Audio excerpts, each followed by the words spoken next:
Hi, this is Raju Sharma with Wall Street Profit. Today is Monday, the 4th of August, about 6:30 in the evening, and here's the market summary. We've been on a bearish trend on the daily and the weekly since we peaked in October in the markets. In this particular analysis, I'm going to look at just the Nadaq 100 or the QQQs, the Nadaq 100 ETFs.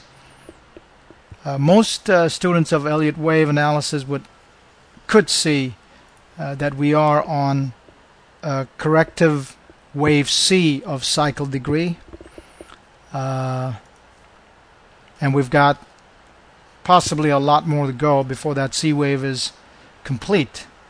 If we're looking at a daily time frame of the Qs since we peaked in May, we've had a consolidation pattern in a bearish decline. On Thursday, we had a breakout or an attempt to break out of this range. On a 60-minute, this could have looked like an inverse head and shoulder pattern. We tried to break out and ended up with a topping tail, basically a failed breakout. And that failed breakout was confirmed on Friday by a close below Thursday's low. And today we had to follow through to that breakdown. And the possible head and shoulder bottom or a possible reversal from this pattern would get less odds the longer we stayed here. And since the last 3 days, it's looking more and more like a bearish triangle on the daily pattern. And from my point of view, right now the projected target of the Qs, I would do an extension of what we've gone through so far from the peak of May to the bottom, extend it from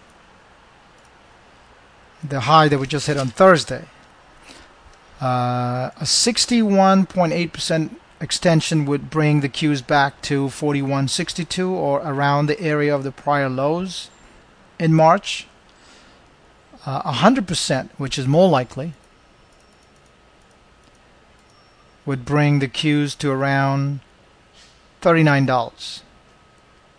And even without looking at the other sectors, the other indices rather, unless we get any changes in the daily time frame, the current view is that the trend is still down until proven otherwise. And the last 3 days of market activity lends me to believe that we have a lot more downside than upside, at least for now. That's the short-term view for now. If there's any significant changes, we will be back. Thank you for listening.